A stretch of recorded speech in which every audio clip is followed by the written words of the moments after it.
Thank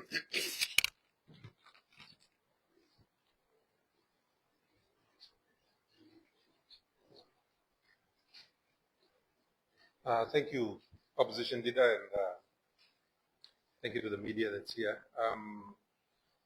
I think before I start, it's only fair that on behalf of the opposition, I'd like to extend our sympathies to all our people who are currently suffering from the effects of Cyclone Mila in some parts of our country. In 2022, as many of you know, there were serious questions around the conduct of the elections, and I think for a lot of our people, there was a general loss of confidence and a lack of loss of public trust. As a result of that, and credit goes to the Marape government for allowing us to put together a special parliamentary committee to look at and suggest recommendations for improving future elections. And a series of around 80 recommendations have been made for improvement, and a large part of that is around the security forces. As you know, now in 2021, I think many of you will recall the former defense minister, under his tenureship, again under the Marape government, there were issues in terms of recruitment, serious issues. And I believe there was an inquiry conducted, the results of which we still don't know. And so, fast forward to recently, we see the same things recurring. And I think all around the country, people are aware of what's happened. Now, the issue for me is the erosion of the public trust. And also the erosion of our confidence in the makeup of our security forces, both the police and the defense forces, and to some extent CIS. But having said that, I think you'll find that the police have managed to fix their recruitment process. And I had the pleasure of meeting a lot of the young men and women who graduated recently, some of them in any case. And I thought it was quite impressive. We don't see the same thing in the defense force, obviously, from all of the coverage that's gone on. And one of the things I want to make clear is that a lot of people will think that, well, the opposition is just criticizing, what alternatives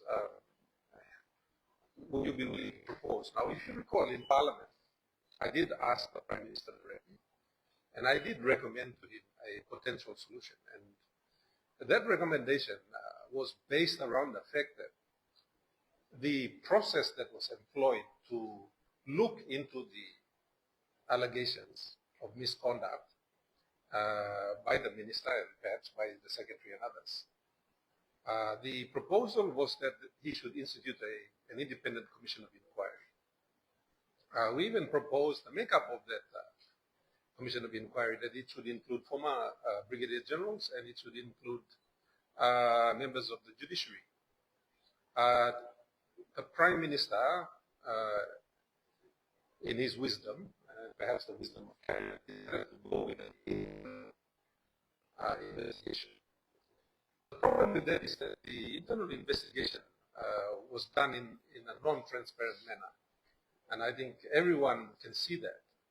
We don't understand how it was conducted, how they arrived at their findings. And this is where, had the government taken our advice and gone through a proper process with a commission of inquiry, perhaps in 3 months, first of all, they would have won back, I think, the public trust, and they would have also won back the trust of the defense forces and our discipline forces in general.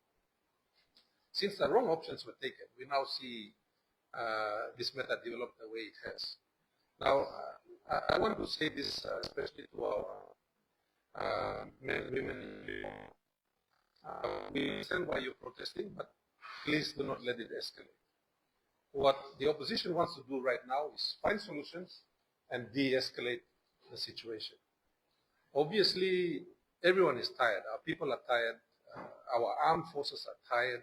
We are tired of, all these corrupt or questionable practices seem to continue with no end in sight. One problem come go finish, narma kiram. Narma come go finish, narma kiram.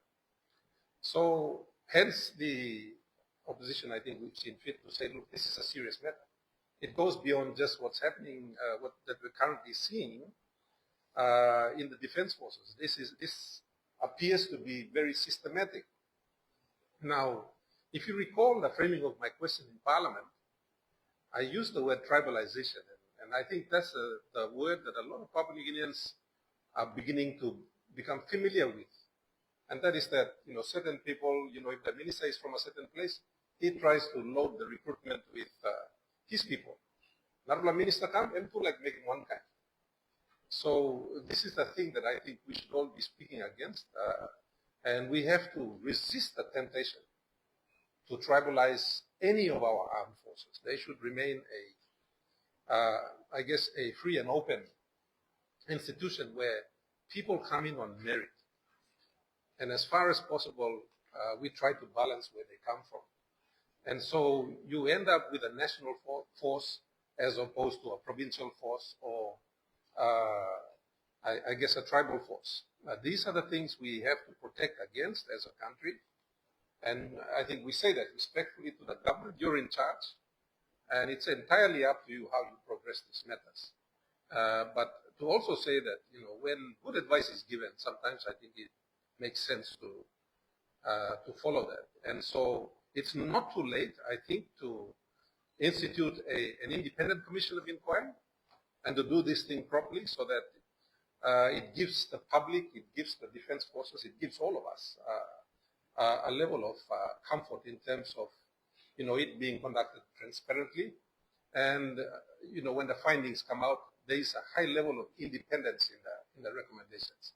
Right now, that independence is quite questionable in terms of what might be happening right now.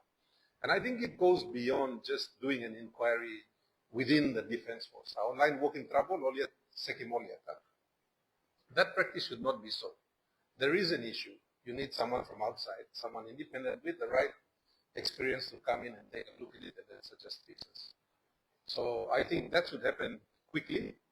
But more than that, the Prime Minister needs to seriously look at how he's selecting his ministers, on what basis he is doing so, and especially in some of our more sensitive institutions, to put people in there who are not going to be tempted to either enrich themselves or try to find some way that is not proper to support themselves, and especially in light of the coming elections. Now, we all know what happens in some parts of our country with the use of the defense force and others to try to change the results at the ballot box. And it's quite concerning. Those recommendations are very clear in our report. A lot of them haven't been actioned. We were hoping they would be. I mean, we completed the report in less than a year. I think it took us about 8 months. We did that quickly because we wanted the recommendations to be available for the government to start implementing the recommendations. So that was why we did it. I think it was a record delivery of a parliamentary report. And the simple reason for that was that we just got the NRI to write the report because they've been collecting the data since 1968, I think, or something like that. But in any case, a lot of that hasn't happened. We are now here.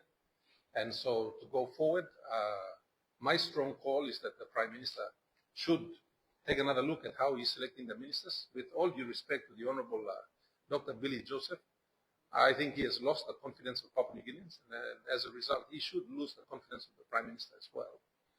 And if the Prime Minister wants to put him in another ministry where he does less damage, that's okay, that's his choice. But I think that this sensitive security apparatus of the country, and particularly in light of, we've got the 2027 elections, it's just 12 months around the corner. A lot of the work that we wanted done hasn't been done. We're going to be cutting it really fine. The chances of problems are actually beginning to grow exponentially, and the Prime Minister needs to take some serious action now. And I think that's all I have to say.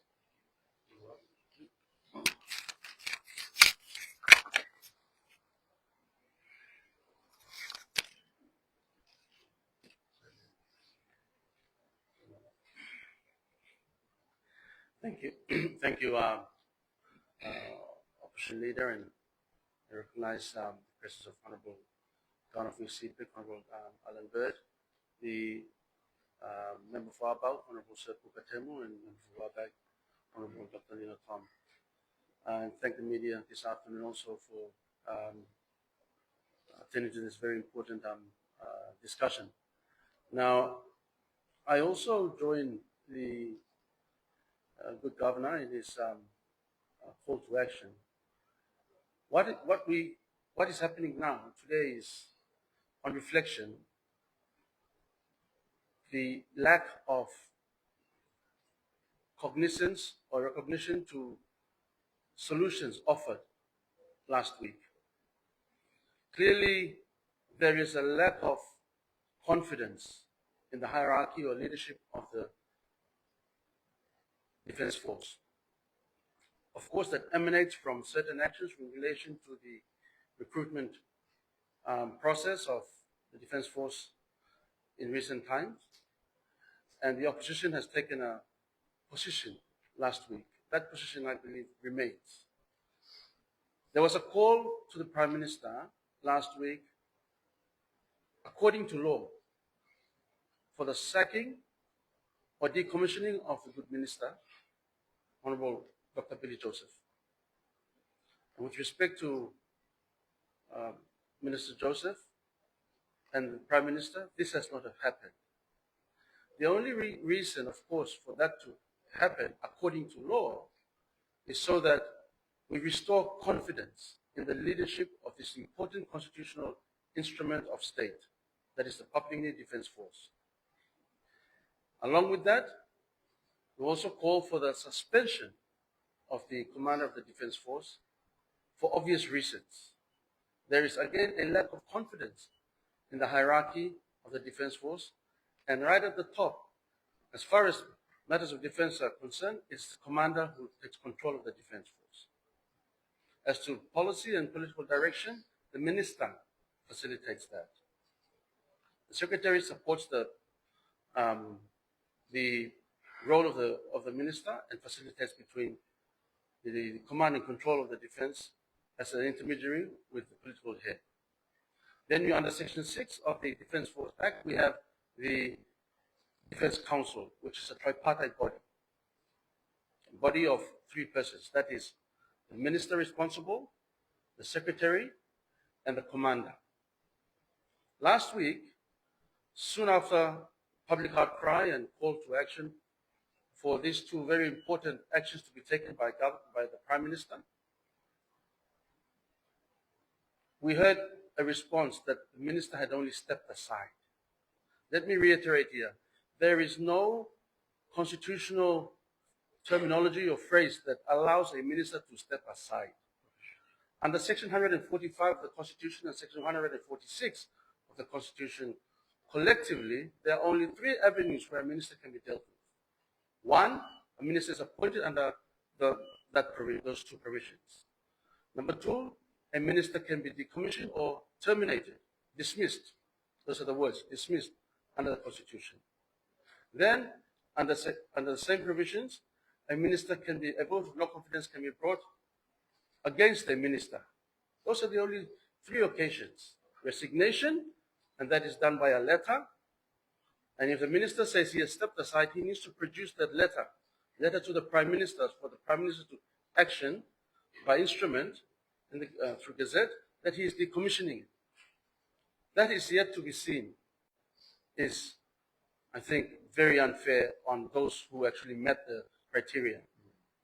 Why not isolate the 34 alleged recruits who had not met this criteria, or who had come through dubious means through Goldie? Why did not that have occurred? And following on from that, clearly last night's events, and I said it respectfully, clearly is an evidence of soldiers breaking camp from barracks.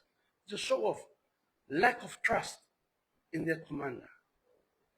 So the prudent thing for the government to do at this juncture is to suspend the commander, install an acting commander, as they did swiftly 2 years ago in the case of Commander Goina, when there was a very remote incident in Pupiano, not even directly related to him, occurred, and he was immediately suspended. And actions taken thereafter, and today we have a different commander installed. Why that occurred, and now begs the question of the motives behind even that action. We have to observe the rule of law. The rule of law dictates that the procedure prescribed in the law must be invoked and carried out. That, in this case, should be the commander be suspended forthwith by the Prime Minister or by NEC through the process, which is by the head of state on advice of the NEC, and that must happen to restore confidence and sanctity in this whole situation.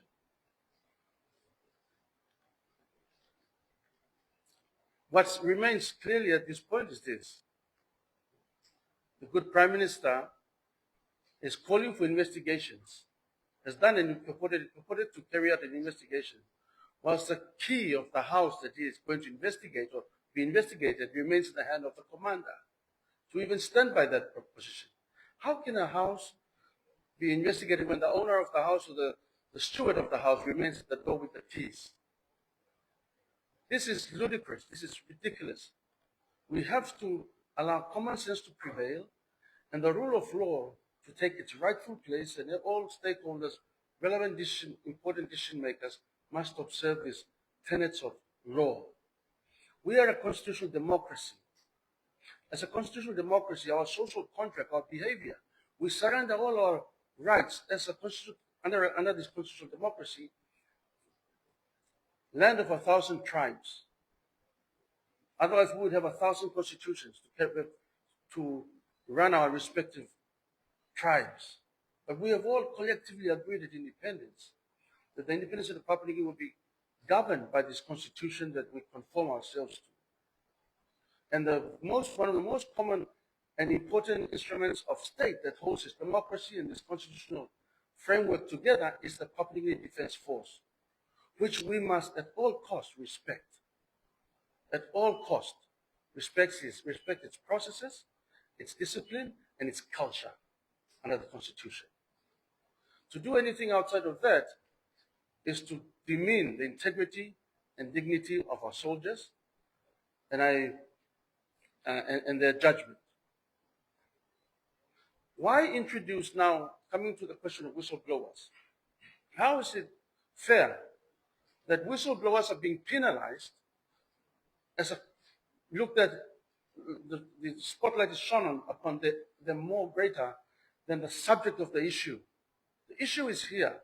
According to evidence produced by video, rightly or wrongly, at face value, there is interference, collusion, or influence of certain parties. Why are those parties not being dealt with under law when the issue has been diverted away? We have seen this before. We have seen this on a number of occasions. Every time the minister is found doing something, is engaged in unruly behavior or or certain scandal arises, the subject minister seems to be stepping aside, wind blows over, and when Papua New Guinea is not looking, they slowly creep back into their positions. Last week, as an insult to the collective intelligence of Papua New Guinea citizens of the 10,000 people of this country, 10 million people of this country, pardon me, and even that figure is unverified, so, but in excess of 10 million people of this country, the subject minister is standing behind a certain picture on the question of disasters. Now, the Ministry for the portfolio of disasters, national emergency, is one pegged under the Ministry for Defense. Unless you're a Minister for Defense, you cannot be holding oneself out in relation to matters of disaster. So that in itself, again, is contemptuous of the collective intelligence of the people of Papua New Guinea. We are calling for leadership. Papua New Guinea demands leadership. We want the Prime Minister to show some leadership in this instance. The Mara Rosso government has an opportunity to show some leadership, take charge of the issue at hand, and not only hoodwink the soldiers and subside a tense situation in the capital, but be actual in its actions. They must dismiss the Minister for Defense, suspend the CDF, and reinstall an acting CDF, take charge of investigations if there has to be, and allow normalcy to return. On the question of elections, the good governor has covered that, and I think their recommendations are unequivocally clear, the actions to be taken. I think these are the important areas that should be addressed at this juncture. And we call on all relevant stakeholders to observe the rule of law, and we pray normalcy returns in our city. Thank you.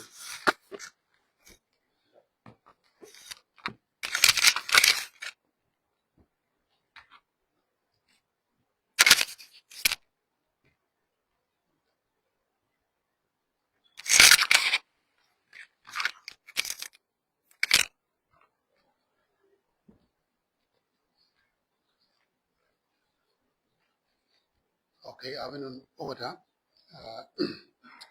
Let me acknowledge the opposition leader, Deputy Opposition Leader, Governor of East Cape, Honorable Alan Wade, and of course our Senior Secretary Temo. Look, in the interest of time, I'll be short. Basically, what needs to be sort of covered in this, media conference has been covered by our two first speakers in terms of the Defense Force fiasco. I'll just speak briefly on what that points out on how the government is actually doing things today. Basically, commission of inquiries are sort of charades put on by the government to show some sort of concern in addressing corruption in this country. Now, if the Prime Minister is actually concerned about the plight of this nation, he will address corruption. This recent fiasco is just one example of so many other sort of instances or so many other problems, issues the country has faced in the recent past. Now, corruption is the biggest existential crisis this nation faces today. Now, when corruption is being protected by the person at the top, you know where this country is going. The Prime Minister simply needs to address corruption. And if he's interested about the plight of this nation as the Prime Minister, he should start addressing ministers like the recent fiasco. What we have seen in social media is a blatant example of corruption that's happening right in front of us. Yet the Prime Minister has the audacity to come up with excuses. And the first people the Prime Minister should protect in this instance are those Defense Force soldiers who've actually become whistleblowers. Now, we want progress as a country if we continue to cover up and if we continue to protect people who are committing corruption in this country. My message to the Prime Minister is that if you really want Papua New Guinea to develop and for us to reach that sort of collective aspirations that that we have, you need to start addressing corruption. The answers are not in the US, the answers are not in Europe, the answers are not in Australia. Stop globetrotting, address corruption. The elephant in the room, the biggest obstacle we face as a nation is corruption. Now, when you start to protect corruption from the top, the nation will not do well. So my simple sort of plea to the Prime Minister is, grow some guts, be a man. This message has been, we've been saying that, opposition has been saying that, over the last couple of years. We've been telling him in Parliament, and I'm telling him again, address corruption. those who profess, if you want to go to Australia, you travel in a southward direction. You don't travel north and expect, miracles to happen because we are Christian and praying countries. So all of a sudden, you travel in that direction and somehow miraculously you will end up in Australia. It doesn't happen that way. If you want a country to prosper, if you want a country to develop, if you want to address the issues of medical drugs, shortages, and every other thing that we see, address corruption. It's like a ship we are traveling in, and there are so many holes being created by corruption. Yet you think throwing more money on board will solve the issues. No, there are holes there. We have to plug the holes. And the only way you start plugging holes, you start in parliament, you start in your cabinet, you start addressing corruption in cabinet. That's where, you will see some change in this country. So my simple plea to the Prime Minister is that, you don't need a sophisticated person to understand and see corruption that has transpired over the last couple of weeks in the Defense Force. On the street, they can corruption. The videos floating around, we can see corruption. The simple thing we would have done is suspend the Defense Minister. Instead, you make some threats in your first, media conference, you make some threats to address those people with broken protocol. No, that's not how you run a country. You address corruption, you address the main problem. Don't pussyfoot around and expect miracles to happen. Save this country. Do the right thing. Address corruption. So message from me today is that, the Prime Minister is, he seemed to, he's, by so many words and so many speeches, he seemed to say, I'm concerned about the country, but actions, let me ask, quite contrary to what he's speaking. Some sort of, strength in his hand to start making some strong decisions. He's been in that seat for 7 years now. We've had one Prime Minister who's in that seat for 2.5 years, and we've seen him make so many reforms, addressing corruption, addressing every other thing. Now, you don't need more number, many years. I think you just need to, have the courageous fortitude to make some strong decisions and address the elephant in the room, which is corruption. He's protecting a lot of his ministers who are corrupt. Either you protect your own legacy as a Prime Minister to remain in the seat for more years, or you protect the people. You can't have it both ways. So my simple message to the Prime Minister, it's about time now. We are coming to another age. We don't make those promises. We don't still make some strong decisions to address those issues we face as a country. I think you have to make an example out of this minister, with due respect to him. What's already out there is quite scandalous. And ordinary people on the streets can see corruption from those videos if you can't see it. So addressing corruption, that's the only way we will progress. Thank you.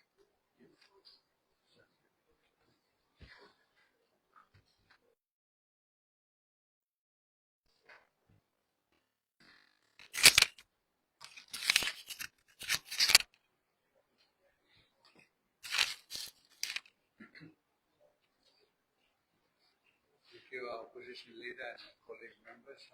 Right now, the Prime Minister really should be focusing on the impacts of tropical cyclone Michael, because the disaster emergency office is within the Department of Defense. Because of the mess up of this important institution, we've forgotten about the disaster that has killed about 10 people in Bougainville, washed away so many houses and gardens, and we are talking about an organ that this government has made a mess of. So I think we are serving under a kakistocracy. Kakistocracy. This is a government that does not know how to do things. For 7 years, this government has demonstrated very bad decisions. And today we have this security organ of the state in trouble. And I just drove out of Boroko. Police there manning traffic so that they don't all go to Maribaras, because there is an issue of security in the country. In the last conference, I pointed this out. When you destabilize defense force, you are talking about a security issue for the country. And so, the Prime Minister now has to do the right thing. In 1975, when we became independent, the late Grand Chief led us into independence and became Prime Minister 4 times in this country. One thing I learned from him was that he was worried about the country, and this issue of tribalization was never in his conversation at all. When he was making appointments for ministers, he would make sure that every province was represented in the cabinet. When he was making appointments for provincial administrations or statutory bodies or constitutional offices, he was make sure that every region and province is represented. There are, for example, three heads in our 3 arms of government: judiciary, legislature, and executive. And there is a head of state, four leaders in this country. He also made sure that so far as the arms of government is concerned, there was equal representation. There's no one region concentrating in those 3 arms of government. And even the head of state, he would say, where is the head of state from? Okay, Chief Justice appointment, no, but everyone Morovia, so we cannot appoint another Morovia for that region. That was the mindset that Grand Chief brought into this country, because we are a diverse country. And so now when I see young ministers tribalizing this, for example, this important institution, then that goes against the spirit that Grand Chief had when he led this country into independence. That must stop. We cannot allow this new culture for the next 50 years. We must go back to the base. Second point, the defense force, what actually happened was the council, as Deputy Opposition Leader has articulated, because of the 1974 Defense Force Act, which prescribed a 3-man council: the minister, the secretary, and the commander of the defense. Is the Prime Minister now saying that he was not aware of the decisions, the disciplinary decisions made by the council, or the court martial that was initiated? Wasn't he briefed? That's what you journalists should go and ask him. Why is he saying that, oh, we'll retract that decision? But he's part of the council. Is he playing the same game that he denies what the original decision, and now he's trying to get favor from the public? No, but I'm council member here. 3 of them. He's the acting minister for defense, secretary for defense, and commander of the defense force. When we are a young soldier, been there for 35 years, he was removed. Served this country faithfully. Wrong person, wrong people are removed, wrong people are brought in. This has to stop. Every level, whether it's defense force or police or judicial departments or provinces, this has to stop. We have to move away from tribalizing this country. Also, for example, in the provinces, we have to stop provincializing the public service.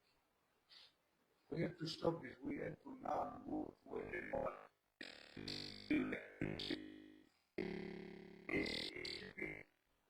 People are complaining about ACP because he was worried about the country. Where is that mindset, worrying about the country rather than yourself, where you come from, and use the power of your position to influence? So I think that journalists will have to go and ask the Prime Minister, what happened at the council level? What was the court martial was initiated and the soldier was sacked.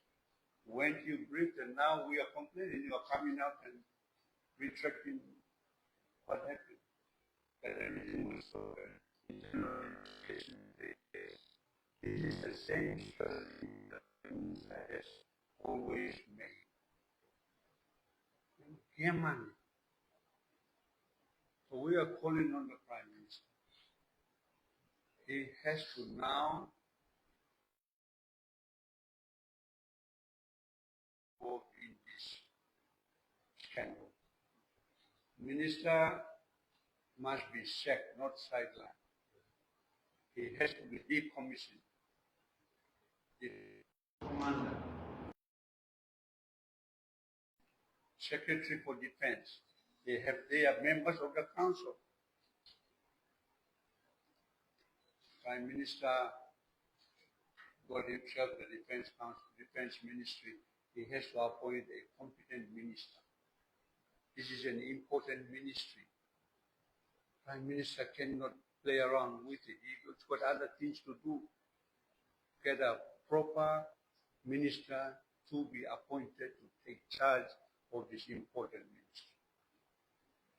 And I'm also supporting Governor for his call calling upon our disciplinary forces and members, the soldiers out there, for the country's sake. Give me control in this blood. Don't let the people to suffer.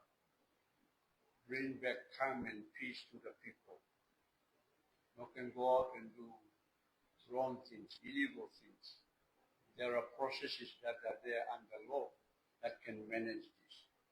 I think we've heard you, opposition supports you, but we are also calling for control. But I'm now immediately calling for the Prime Minister to appoint a competent minister for defense force. Competent minister that can go in and take charge of this issue before it escalates out of proportion. Thank you. Well, ladies and gentlemen, just to summarize what the honourable leaders have stated regarding, ladies and gentlemen, just to summarize what the honourable leaders have stated regarding the fiasco that's affected our men and women in uniform. The Defence Force has a very, very important and sensitive mandate, and that is to defend the country, maintain its sovereignty against all enemies, foreign and domestic. All enemies, foreign and domestic. And in line with what the Honourable Dr. Lino said, there's no bigger threat, existential threat to the country than corruption itself. So we've had these Defence Force soldiers, decorated Defence Force soldiers, Bougainville veterans, that have come out against corruption as whistleblowers. We have legislation in place, the Whistleblowers Act, to protect such public servants, such individuals, when they whistleblow, to record and outline and pinpoint corruption for the good of the country, for good governance, for transparency, for accountability. Now, we have seen the hypocrisy of the Prime Minister, who is part of the Defence Force Council, as the acting Defence Force Minister, and now he's gone against the very decision that he made to say that we're going to have to stop and the internal disciplinary action that's taking place, which falls back to what the Honourable Governor for East Sepik just said. Why didn't you adhere or comply or take on board the recommendations made by the Governor on the floor of Parliament or the opposition to just appoint an independent inquiry? What's so hard? What is so hard? We have all these former brigadier generals that are ready to play their part to help ensure standards and order within the PNGDF. Why can't we just bring them on board? What's so hard? This politicization of the Defence Force, this lowering of standards, this tribalism, this ethnic regionalism, we have just eroded the luster of the PNG Defence Force. So the call to action, the collective call to action from the opposition is this, to the Honourable Prime Minister. In 24 hours, we want the Defence Force Minister, the Honourable Dr. Billy Joseph, sacked and decommissioned as a Minister for Defense. We want the Secretary for Defense, John Agibe, sacked as the Secretary for Defense. We want the Commander of the Defense Force and the Deputy Commander of the Defense Force both sidelined for an independent inquiry to take place forthwith. Now, this is our call on behalf of the soldiers, on behalf of the people of Papua New Guinea, to restore normalcy and order to the Papua New Guinea Defense Force. What has happened here is just weaponization of an institution that is so important to our democracy and the separation of powers. Because we have the elections just 12 months down the road. And we have a prime minister and a government that has just foregone all the work that the Parliamentary Committee on Election Reform have undertaken in record time. Mind you, in record time. Because of the importance of the election process and importance of a free, fair, and safe election come 2027. Now, with this debacle and this continued inaction by the Prime Minister, can he guarantee that in 2027, the independent state of Papua New Guinea, we will have a free and fair and safe election? Absolutely not. If the Prime Minister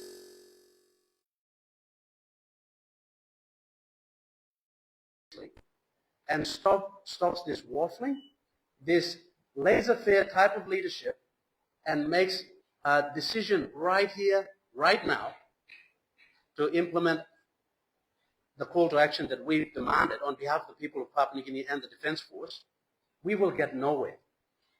This is what we need. For competent Minister for Defense, you don't have to look any further.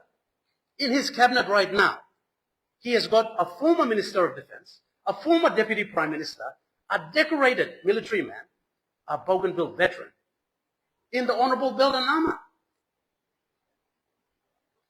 Wouldn't that just solve the regional balance issue? We've had Windaki, Honorable Windaki, Daki Bakri as the former Defense Minister from the Highlands region.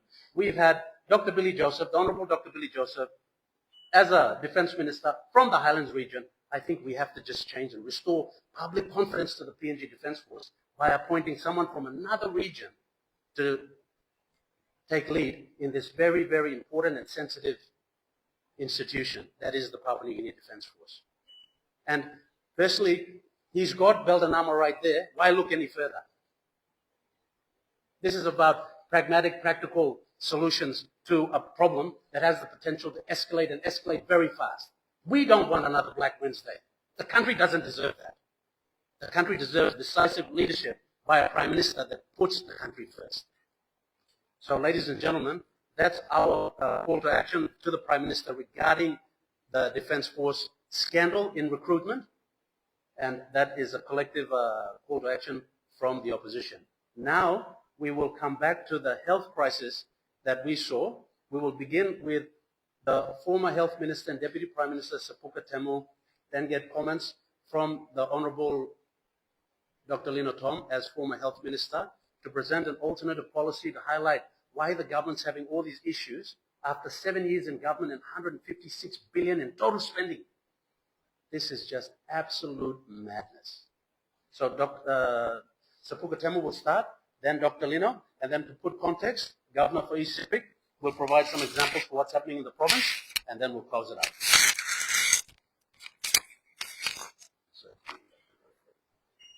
Thank you, Opposition Leader. When I inquired about what our friends from China, the medical ship that are providing, I was told by the authorities from the department that the services they are providing are just general outpatient type services. X-rays, minor surgery, no major surgery, and treatments. And that basically demonstrates that our people do not have access even to those basic services right now. They are not high sophisticated services that the ship has brought in to provide. No, God. You can go to Hola Clinic or Tokarara, you can go Piano, and you can find those services. What is the message? The health system has broken down. So, and therefore we have seen lines and lines of our people, even at 3 a.m., 4 a.m., still waiting for a basic service that has to be provided by one of our friends, in this case, the people and government of China. We highly commend and thank the people and government of China for providing the service. But we have to now take ownership. I have been complaining on the floor of Parliament last time when the drug shortage became a big national issue, and the fact that hundreds of people turned up for free service basically demonstrates that our system is falling down. So I am calling on the Prime Minister and the Minister, take charge, go back to the basics. Don't talk about big, specialized, expensive hospitals to be in every province. No, go back and reopen the 8 posts and health centers where our people need basic services, primary health care. Very, very important.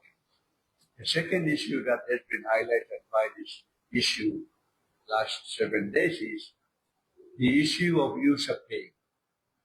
Many people are sleeping with their sicknesses because we are charging fees at the primary health care level. This government must review and stop that now.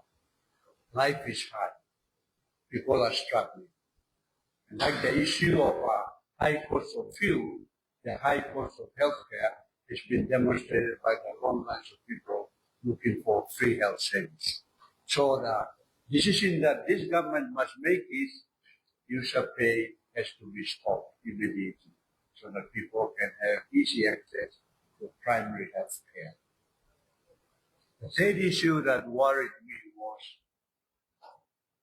this was supposed to be provided during the 50th independence.